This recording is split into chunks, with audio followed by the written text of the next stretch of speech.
The Metamorphosis by Franz Kafka. 3. Gregor's serious wound, from which he suffered for over a month, since no one ventured to remove the apple, it remained in his flesh as a visible reminder, seemed by itself to have reminded the father that, in spite of his present unhappy and hateful appearance, Gregor was a member of the family, something one should not treat as an enemy, and that it was, on the contrary, a requirement of family duty to suppress one's aversion and to endure. Nothing else, just endure. And if through his wound Gregor had now apparently lost for good his ability to move, and for the time being needed many, many minutes to crawl across his room, like an aged invalid, so far as creeping up high was concerned, that was unimaginable. Nevertheless, for this worsening of his condition, in his opinion, he did get completely satisfactory compensation, because every day towards evening the door to the living room, which he was in the habit of keeping a sharp eye on even 1 or 2 hours beforehand, was opened, so that he, lying in the darkness of his room, invisible from the living room, could see the entire family at the illuminated table and listen to their conversation, to a certain extent with their common permission, a situation quite different from what had happened before. Of course it was no longer the animated social interaction of former times, which Gregor in small hotel rooms had always thought about with a certain longing, when, tired out, he had had to throw himself into the damp bedclothes. For the most part what went on now was very quiet. After the evening meal, the father fell asleep quickly in his armchair. The mother and sister talked guardedly to each other in the stillness. Bent far over, the mother sewed fine undergarments for a fashion shop. The sister, who had taken on a job as a salesgirl, in the evening studied stenography and French, so as perhaps later to obtain a better position. Sometimes the father woke up, and, as if he was quite ignorant that he'd been asleep, said to the mother, "How long have you been sewing today?" and went right back to sleep, while the mother and the sister smiled tiredly to each other. With a sort of stubbornness, the father refused to take off his servant's uniform, even at home, and while his sleeping gown hung unused on the coat hook, the father dozed completely dressed in his place, as if he was always ready for his responsibility, and even here was waiting for the voice of his superior.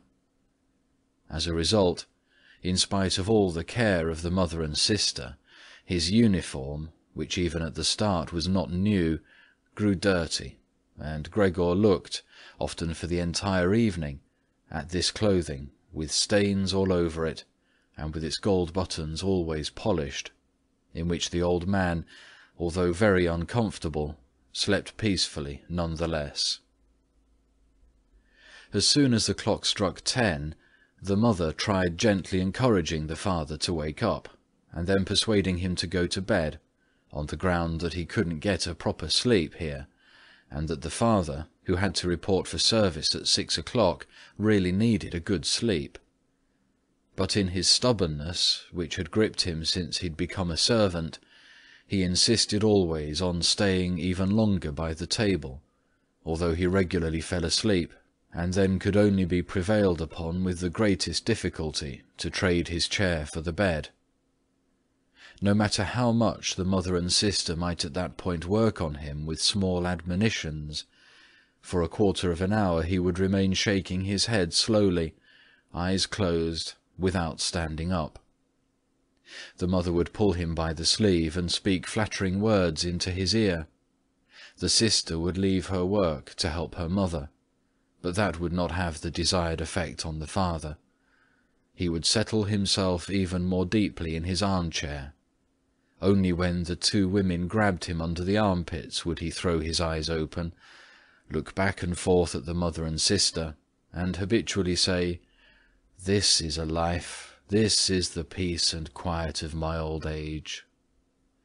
and propped up by both women, he would heave himself up elaborately, as if for him it was the greatest obstacle, allow himself to be led to the door by the women, wave them away there, and proceed on his own from there, while the mother quickly threw down her sewing implements and the sister her pen in order to run after the father and help him some more.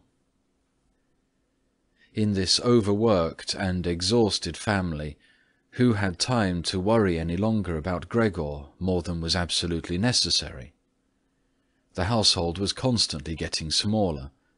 The servant girl was now let go. A huge bony cleaning woman with white hair flying all over her head came in the morning and evening to do the heaviest work. The mother took care of everything else in addition to her considerable sewing work.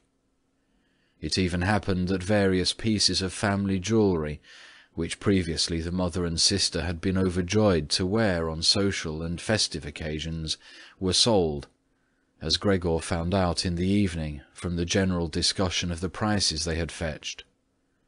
But the greatest complaint was always that they could not leave this apartment, which was too big for their present means, since it was impossible to imagine how Gregor might be moved. But Gregor fully recognized that it was not just consideration for him which was preventing a move, for he could have been transported easily in a sizable box with a few air holes. The main thing holding the family back from a change in living quarters was far more their complete hopelessness, and the idea that they had been struck by a misfortune like no one else in their entire circle of relatives and acquaintances. What the world demands of poor people, they now carried out to an extreme degree. The father bought breakfast to the petty officials at the bank. The mother sacrificed herself for the undergarments of strangers. The sister behind her desk was at the beck and call of customers. But the family's energies did not extend any further, and the wound in his back began to pain Gregor all over again, when now mother and sister, after they had escorted the father back to bed, came back, let their work lie, moved close together, and sat cheek to cheek, and when his mother would now say, pointing to Gregor's room, "Close the door, Greta," and when Gregor was again in the darkness, while close by the women mingled their tears or, quite dry-eyed, stared at the table. Gregor spent his nights and days with hardly any sleep. Sometimes he thought that the next time the door opened he would take over the family arrangements just as he had earlier.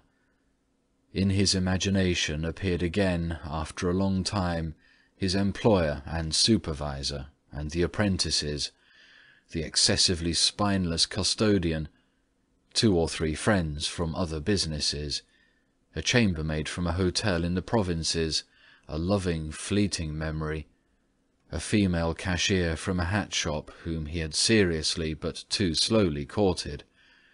They all appeared mixed in with strangers, or people he had already forgotten, but instead of helping him and his family, they were all unapproachable, and he was happy to see them disappear. But then he was in no mood to worry about his family. He was filled with sheer anger over the wretched care he was getting, even though he couldn't imagine anything which he might have an appetite for. Still, he made plans about how he could take from the larder what he at all account deserved, even if he wasn't hungry. Without thinking any more about how they might be able to give Gregor special pleasure, the sister now kicked some food or other very quickly into his room in the morning and at noon, before she ran off to her shop, and in the evening, quite indifferent to whether the food had perhaps only been tasted or, what happened most frequently, remained entirely undisturbed, she whisked it out with one sweep of her broom. The task of cleaning his room, which she now always carried out in the evening, could not be done any more quickly. Streaks of dirt ran along the walls. Here and there lay tangles of dust and garbage. At first, when his sister arrived, Gregor positioned himself in a particularly filthy corner, in order with this posture to make something of a protest. But he could have well stayed there for weeks without his sister's changing her ways. In fact, she perceived the dirt as much as he did, but she had decided just to let it stay. In this business, with a touchiness which was quite new to her, and which had generally taken over the entire family, she kept watch to see that the cleaning of Gregor's room remained reserved for her. Once his mother had undertaken a major cleaning of Gregor's room, which she had only completed successfully after using a few buckets of water. But the extensive dampness made Gregor sick, and he lay supine, embittered and immobile on the couch. However, the mother's punishment was not delayed for long, for in the evening the sister had hardly observed the change in Gregor's room before she ran into the living-room, mightily offended, and in spite of her mother's hand lifted high in entreaty, broke out into a fit of crying. Her parents, the father had of course woken up with a start in his armchair, at first looked at her astonished and helpless, until they started to get agitated. Turning to his right, the father heaped reproaches on the mother that she was not to take over the cleaning of Gregor's room from the sister, and turning to his left, he shouted at the sister that she would no longer be allowed to clean Gregor's room ever again, while the mother tried to pull the father, beside himself in his excitement, into the bedroom. The sister, shaken by her crying fit, pounded on the table with her tiny fists, and Gregor hissed at all this, angry that no one thought about shutting the door and sparing him the sight of this commotion. But even when the sister, exhausted from her daily work, had grown tired of caring for Gregor as she had before, even then the mother did not have to come at all on her behalf. And Gregor did not have to be neglected, for now the cleaning woman was there. This old widow, who in her long life must have managed to survive the worst with the help of her bony frame, had no real horror of Gregor. Without being in the least curious, she had once by chance opened Gregor's door. At the sight of Gregor, who, totally surprised, began to scamper here and there, although no one was chasing him, she remained standing with her hands folded across her stomach, staring at him. Since then she did not fail to open the door furtively, a little every morning and evening, to look in on Gregor. At first she also called him to her with words which she presumably thought were friendly, like, "Come here for a bit, old dung-beetle," or "Hey, look at the old dung-beetle." Addressed in such a manner, Gregor answered nothing, but remained motionless in his place, as if the door had not been opened at all. If only, instead of allowing this cleaning woman to disturb him uselessly whenever she felt like it, they had given her orders to clean up his room every day. One day, in the early morning, a hard downpour, perhaps already a sign of the coming spring, struck the window-panes. When the cleaning woman started up once again with her usual conversation, Gregor was so bitter that he turned towards her as if for an attack, although slowly and weakly. But instead of being afraid of him, the cleaning woman merely lifted up a chair standing close by the door, and as she stood there with her mouth wide open, her intention was clear. She would close her mouth only when the chair in her hand had been thrown down on Gregor's back. "This goes on no further, all right?" she asked, as Gregor turned himself around again, and she placed the chair calmly back in the corner. Gregor ate hardly anything any more. Only when he chanced to move past the food which had been prepared did he, as a game, take a bit into his mouth, hold it there for hours, and generally spit it out again. At first he thought it might be his sadness over the condition of his room which kept him from eating, but he very soon became reconciled to the alterations in his room. People had grown accustomed to put into storage in his room things which they couldn't put anywhere else, and at this point there were many such things, now that they had rented one room of the apartment to 3 lodgers.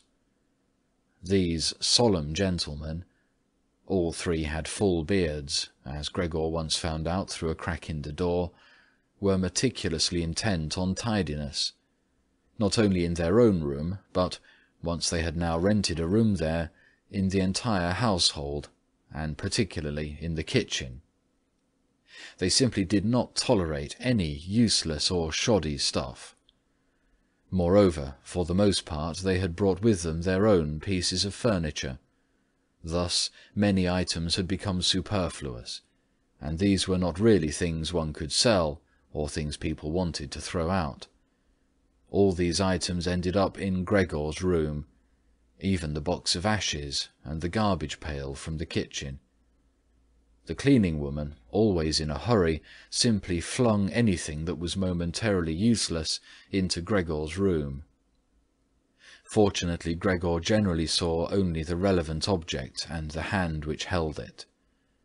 The cleaning woman perhaps was intending, when time and opportunity allowed, to take the stuff out again, or to throw everything out all at once, but in fact the things remained lying there, wherever they had ended up at the first throw, unless Gregor squirmed his way through the accumulation of junk and moved it. At first he was forced to do this, because otherwise there was no room for him to creep around, but later he did it with a growing pleasure, although after such movements, tired to death and feeling wretched, he didn't budge for hours. Because the lodgers sometimes took their evening meal at home in the common living room, the door to the living room stayed shut on many evenings. But Gregor had no trouble at all going without the open door. Already on many evenings when it was open, he had not availed himself of it, but, without the family noticing, was stretched out in the darkest corner of his room. However, once the cleaning woman had left the door to the living room slightly ajar, and it remained open even when the lodgers came in the evening and the lights were put on. They sat down at the head of the table, where in earlier days the mother, the father, and Gregor had eaten, unfolded their serviettes and picked up their knives and forks. The mother immediately appeared in the door with a dish of meat, and right behind her the sister with a dish piled high with potatoes. The food gave off a lot of steam. The gentlemen lodgers bent over the plate set before them, as if they wanted to check it before eating, and in fact the one who sat in the middle, for the other 2 he seemed to serve as the authority, cut off a piece of meat still on the plate, obviously to establish whether it was sufficiently tender, and whether or not something should be shipped back to the kitchen. He was satisfied, and mother and sister, who had looked on in suspense, began to breathe easily and to smile. The family itself ate in the kitchen. In spite of that, before the father went into the kitchen, he came into the room, and with a single bow, cap in hand, made a tour of the table. The lodgers rose up collectively and murmured something in their beards. Then, when they were alone, they ate almost in complete silence. It seemed odd to Gregor that, out of all the many different sorts of sounds of eating, what was always audible was their chewing teeth, as if by that Gregor should be shown that people needed their teeth to eat, and that nothing could be done even with the most handsome toothless jawbone. "I really do have an appetite," Gregor said to himself sorrowfully, "but not for these things. How these lodgers stuff themselves, and I am dying." On this very evening, the violin sounded from the kitchen.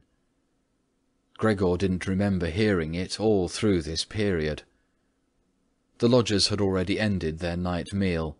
The middle one had pulled out a newspaper and had given each of the other 2 a page, and they were now leaning back, reading and smoking. When the violin started playing, they became attentive, got up and went on tiptoe to the hall door, at which they remained standing pressed up against one another. They must have been audible from the kitchen, because the father called out, "Perhaps the gentlemen don't like the playing. It can be stopped at once." "On the contrary," stated the lodger in the middle, "might the young woman not come out into us and play in the room here, where it is really much more comfortable and cheerful?" "Oh, thank you," cried out the father, as if he were the one playing the violin. The men stepped back into the room and waited. Soon the father came with the music stand, the mother with the sheet music, and the sister with the violin. The sister calmly prepared everything for the recital. The parents, who had never previously rented a room, and therefore exaggerated their politeness to the lodgers, dared not sit on their own chairs. The father leaned against the door, his right hand stuck between two buttons of his buttoned-up uniform. The mother, however, accepted a chair offered by one lodger. Since she left the chair sit where the gentleman had chanced to put it, she sat to one side in a corner. The sister began to play. The father and mother, one on each side, followed attentively the movements of her hands. Attracted by the playing, Gregor had ventured to advance a little further forward, and his head was already in the living-room. He scarcely wondered about the fact that recently he had had so little consideration for the others. Earlier this consideration had been something he was proud of, and for that very reason he would have had at this moment more reason to hide away, because as a result of the dust which lay all over his room and flew around with the slightest movement, he was totally covered in dirt. On his back and his sides he carted around with him dust, threads, hair, and remnants of food. His indifference to everything was much too great for him to lie on his back and scour himself on the carpet, as he often had done earlier during the day. In spite of his condition, he had no timidity about inching forward a bit on the spotless floor of the living-room. In any case, no one paid him any attention. The family was all caught up in the violin playing. The lodgers, by contrast, who for the moment had placed themselves, hands in their trouser pockets, behind the music-stand, much too close to the sister, so that they could all see the sheet music, something that must certainly bother the sister, soon drew back to the window, conversing in low voices with bowed heads, where they then remained, worriedly observed by the father. It now seemed really clear that, having assumed they were to hear a beautiful or entertaining violin recital, they were disappointed, and were allowing their peace and quiet to be disturbed only out of politeness.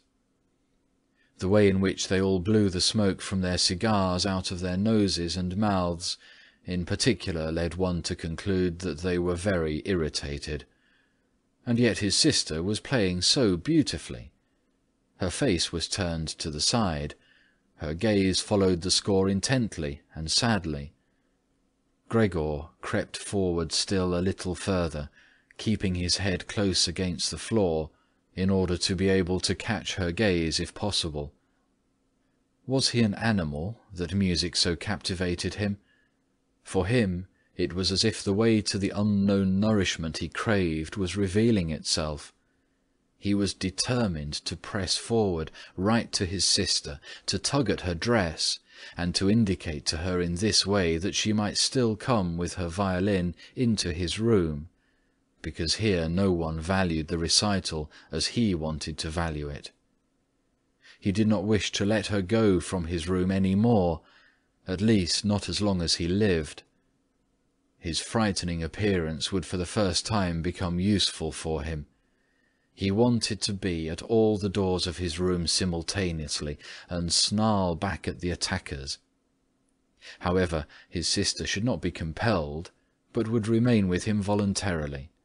She would sit next to him on the sofa, bend down her ear to him, and he would then confide in her that he firmly intended to send her to the conservatory, and that, if his misfortune had not arrived in the interim, he would have declared all this last Christmas.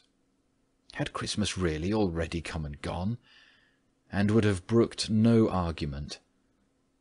After this explanation, his sister would break out in tears of emotion, and Gregor would lift himself up to her armpit and kiss her throat, which she, from the time she started going to work, had left exposed without a band or a collar. "Mr. Samsa," called out the middle lodger to his father, and without uttering a further word pointed his index finger at Gregor as he was moving slowly forward. The violin fell silent. The middle lodger smiled, first shaking his head once at his friends, and then looked down at Gregor once more. Rather than driving Gregor back again, the father seemed to consider it of prime importance to calm down the lodgers, although they were not at all upset, and Gregor seemed to entertain them more than the violin recital. The father hurried over to them, and with outstretched arms tried to push them into their own room, and simultaneously to block their view of Gregor with his own body. At this they became really somewhat irritated, although one no longer knew whether that was because of the father's behaviour, or because of knowledge they had just acquired that they had, without knowing it, a neighbour like Gregor. They demanded explanations from his father, raised their arms to make their points, tugged agitatedly at their beards, and moved back towards their room quite slowly. In the meantime, the isolation which had suddenly fallen upon his sister, after the sudden breaking off of the recital, had overwhelmed her. She had held on to her violin and bow in her limp hands for a little while, and had continued to look at the sheet music as if she was still playing. All at once she pulled herself together, put the instrument in her mother's lap. The mother was still sitting in her chair, having trouble breathing, for her lungs were labouring, and had run into the next room, which the lodgers, pressured by the father, were already approaching more rapidly. One could observe how, under the sister's practised hands, the sheets and pillows on the beds were thrown on high and arranged. Even before the lodgers had reached the room, she was finishing fixing the beds and was slipping out. The father seemed so gripped once again with his stubbornness that he forgot about the respect which he always showed to his renters. He pressed on, until at the door of the room the middle gentleman stamped loudly with his foot, and thus brought the father to a standstill.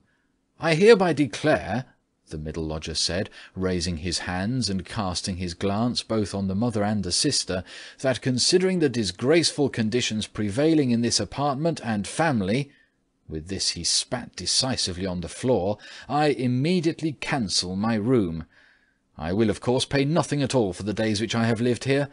On the contrary, I shall think about whether or not I will initiate some sort of action against you, something which, believe me, will be very easy to establish."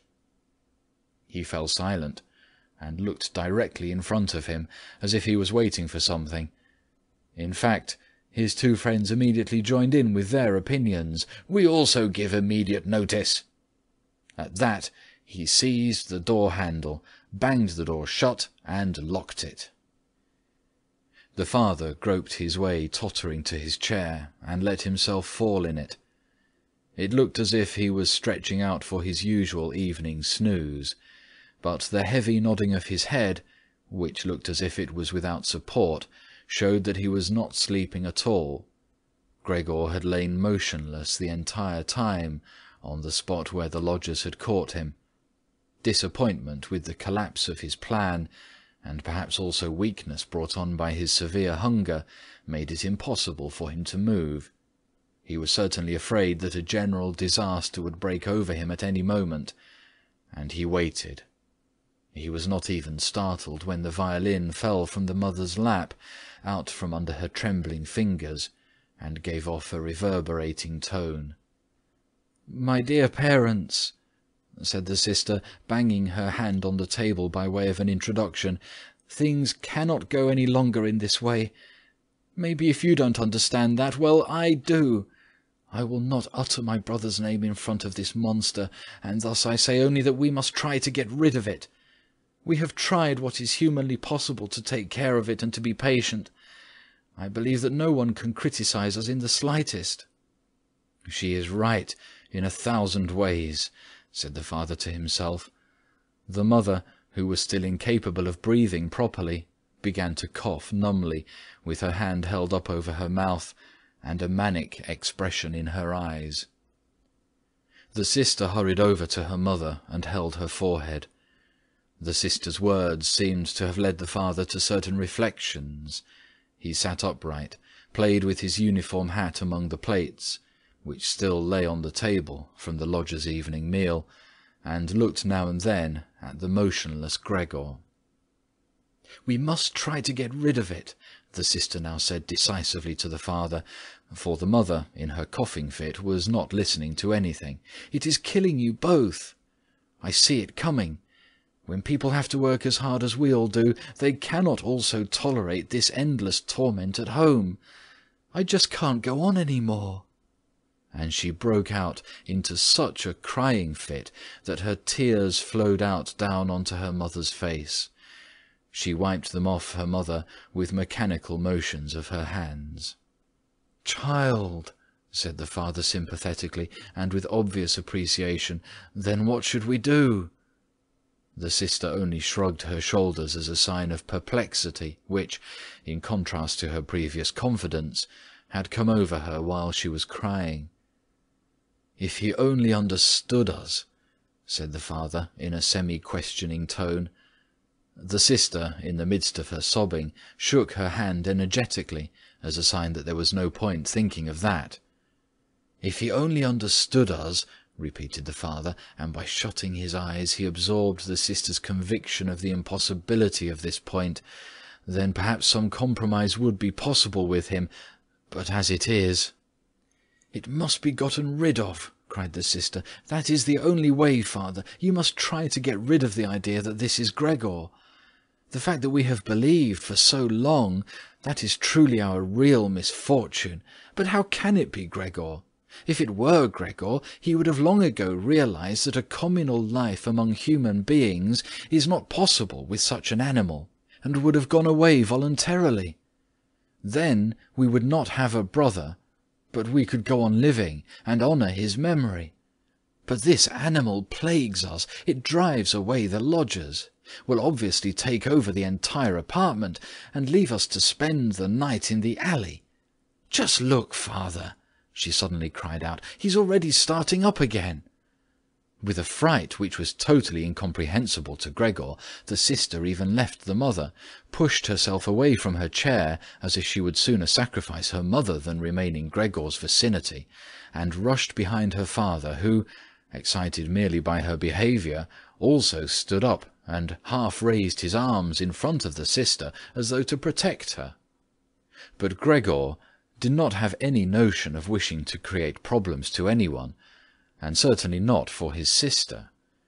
He had just started to turn himself round in order to creep back into his room, quite a startling sight, since, as a result of his suffering condition, he had to guide himself through the difficulty of turning round with his head, in this process lifting and banging it against the floor several times. He paused and looked around. His good intentions seemed to have been recognized. The fright had lasted only for a moment. Now they looked at him in silence and sorrow. His mother lay in her chair, with her legs stretched out and pressed together. Her eyes were almost shut from weariness. The father and sister sat next to one another.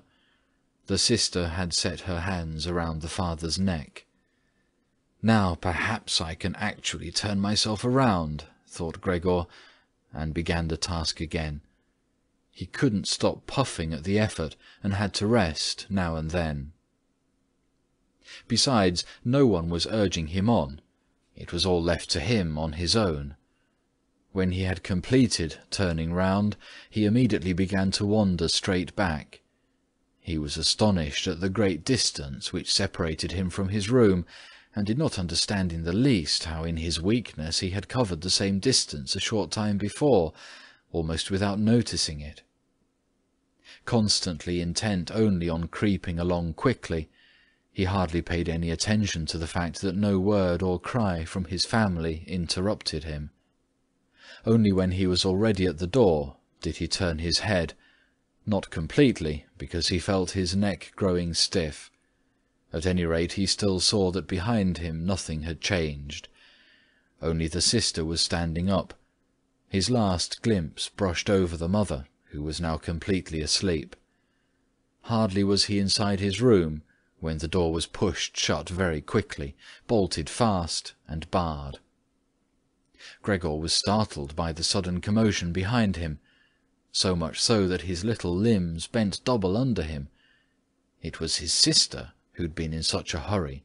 She had stood up right away, had waited, and had then sprung forward nimbly. Gregor had not heard anything of her approach.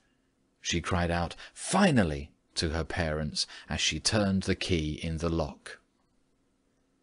"What now?" Gregor asked himself, and looked around him in the darkness. He soon made the discovery that he could no longer move at all. He was not surprised at that. On the contrary, it struck him as unnatural that up to this point he had really been able to move around with these little thin legs. Besides, he felt relatively content.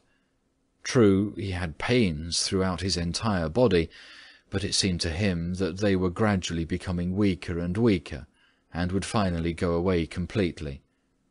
The rotten apple in his back, and the inflamed surrounding area, entirely covered with white dust, he hardly noticed. He remembered his family with deep feelings of love. In this business, his own thought that he had to disappear was, if possible, even more decisive than his sister's. He remained in this state of empty and peaceful reflection until the tower clock struck 3 o'clock in the morning. From the window he witnessed the beginning of the general dawning outside. Then, without willing it, his head sank all the way down, and from his nostrils flowed out weakly his last breath. Early in the morning the cleaning woman came. In her sheer energy and haste she banged all the doors, in precisely the way people had already asked her to avoid, so much so that once she arrived, a quiet sleep was no longer possible anywhere in the entire apartment. In her customarily brief visit to Gregor, she at first found nothing special. She thought he lay so immobile there because he wanted to play the offended party. She gave him credit for as complete an understanding as possible. Since she happened to be holding the long broom in her hand, she tried to tickle Gregor with it from the door. When that was quite unsuccessful, she became irritated and poked Gregor a little, and only when she had shoved him from his place without any resistance did she become attentive. When she quickly realized the true state of affairs, her eyes grew large. She whistled to herself. However, she didn't restrain herself for long. She pulled open the door of the bedroom and yelled in a loud voice into the darkness, "Come and look! It's kicked the bucket! It's lying there, totally snuffed!" The Samsa married couple sat upright in their marriage bed, and had to get over their fright at the cleaning woman before they managed to grasp her message. And then Mr. and Mrs. Samsa climbed very quickly out of bed, one on either side. Mr. Samsa threw the bedspread over his shoulders. Mrs. Samsa came out only in her nightshirt, and like this they stepped into Gregor's room. Meanwhile the door of the living room, in which Greta had slept since the lodgers had arrived on the scene, had also opened. She was fully clothed, as if she had not slept at all. Her white face also seemed to indicate that. "Dead?" said Mrs. Samsa, and looked questioningly at the cleaning woman, although she could check everything on her own and even understand without a check. "I should say so," said the cleaning woman, and by way of proof poked Gregor's body with the broom a considerable distance more to the side. Mrs. Samsa made a movement as if she wished to restrain the broom, but didn't do it. "Well," said Mr. Samsa, "now we can give thanks to God." He crossed himself, and the three women followed his example. Greta, who did not take her eyes off the corpse, said, "Look how thin he was. He had eaten nothing for such a long time. The meals which came in here came out again exactly the same." In fact, Gregor's body was completely flat and dry. That was apparent really for the first time, now that he was no longer raised on his small limbs, and nothing else distracted one's gaze. "Greta, come in to us for a moment," said Mrs. Samsa with a melancholy smile, and Greta went, not without looking back at the corpse, behind her parents into the living room. The cleaning woman shut the door and opened the window wide. In spite of the early morning, the fresh air was partly tinged with warmth. It was already the end of March. The three lodgers stepped out of their room and looked around for their breakfast, astonished that they had been forgotten. "Where is the breakfast?" asked the middle one of the gentlemen, grumpily, to the cleaning woman. However, she laid her finger to her lips, and then quickly and silently indicated to the lodgers that they could come into Gregor's room. So they came, and stood in the room, which was already quite bright, around Gregor's corpse, their hands in the pockets of their somewhat worn jackets. Then the door of the room opened, and Mr. Samsa appeared in his uniform, with his wife on one arm and his daughter on the other. All were a little tear-stained. Now and then Greta pressed her face into her father's arm. "Get out of my apartment immediately," said Mr. Samsa, and pulled open the door, without letting go of the women. "What do you mean?" said the middle lodger, somewhat dismayed, and with a sugary smile. The two others kept their hands behind them, and constantly rubbed them against each other, as if in joyful anticipation of a great squabble which must end in their favour. "I mean exactly what I say," replied Mr. Samsa, and went directly with his two female companions up to the lodger. The latter at first stood there motionless, and looked at the floor, as if matters were arranging themselves in a new way in his head. "All right then, we'll go," he said, and looked up at Mr. Samsa, as if, suddenly overcome by humility, he was asking fresh permission for this decision. Mr. Samsa merely nodded to him repeatedly, with his eyes open wide. Following that, the lodger actually went with long strides immediately into the hall. His two friends had already been listening for a while, with their hands quite still, and now they hopped smartly after him, as if afraid that Mr. Samsa could step into the hall ahead of them and disturb their reunion with their leader. In the hall, all three of them took their hats from the coat-rack, pulled their canes from the cane-holder, bowed silently, and left the apartment. In what turned out to be an entirely groundless mistrust, Mr. Samsa stepped with the two women out onto the landing, leaned against the railing, and looked over as the three lodgers slowly but steadily made their way down the long staircase, disappeared on each floor in a certain turn of the stairwell, and in a few seconds came out again. The deeper they proceeded, the more the Samsa family lost interest in them, and when a butcher with a tray on his head came to meet them, and then with a proud bearing ascended the stairs high above them, Mr. Samsa, together with the women, left the banister, and they all returned, as if relieved, back into their apartment. They decided to pass that day resting and going for a stroll. Not only had they earned this break from work, but there was no question that they really needed it. And so they sat down at the table and wrote 3 letters of apology. Mr. Samsa to his superior, Mrs. Samsa to her client, and Greta to her proprietor. During the writing, the cleaning woman came in to say that she was going off, for her morning work was finished. The 3 people writing at first merely nodded, without glancing up. Only when the cleaning woman was still unwilling to depart did they look up angrily. "Well?" asked Mr. Samsa. The cleaning woman stood smiling in the doorway, as if she had a great stroke of luck to report to the family, but would only do it if she was asked directly. The almost upright, small ostrich feather in her hat, which had irritated Mr. Samsa during her entire service, swayed lightly in all directions. "All right, then, what do you really want?" asked Mrs. Samsa, whom the cleaning lady still usually respected. "Well," answered the cleaning woman, smiling so happily she couldn't go on speaking right away, "about how that rubbish from the next room should be thrown out. You mustn't worry about it. It's all taken care of." Mrs. Samsa and Greta bent down to their letters, as though they wanted to go on writing.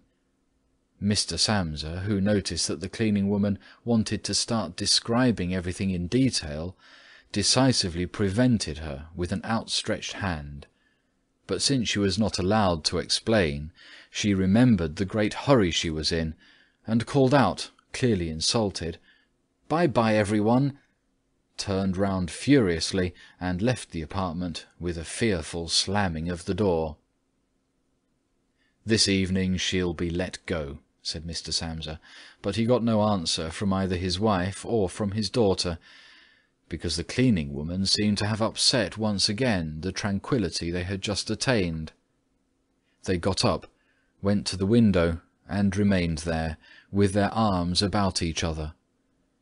Mr. Samsa turned around in his chair in their direction, and observed them quietly for a while. Then he called out, "All right, come here then. Let's finally get rid of old things, and have a little consideration for me." The women attended to him at once. They rushed to him, caressed him, and quickly ended their letters. Then all three left the apartment together, something they had not done for months now, and took the electric tram into the open air outside the city. The car in which they were sitting by themselves was totally engulfed by the warm sun. Leaning back comfortably in their seats, they talked to each other about future prospects, and they discovered that on closer observation these were not at all bad, for the three of them had employment, about which they had not really questioned each other at all, which was extremely favourable and with especially promising prospects.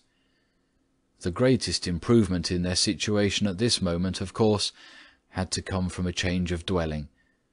Now they wanted to rent an apartment smaller and cheaper, but better suited and generally more practical than the present one, which Gregor had found. While they amused themselves in this way, it struck Mr. and Mrs. Samsa almost at the same moment how their daughter, who was getting more animated all the time, had blossomed recently, in spite of all the troubles which had made her cheeks pale, into a beautiful and voluptuous young woman. Growing more silent, and almost unconsciously understanding each other in their glances, they thought that the time was now at hand to seek out a good, honest man for her, and it was something of a confirmation of their new dreams and good intentions when at the end of their journey their daughter got up first and stretched her young body. End of The Metamorphosis by Franz Kafka,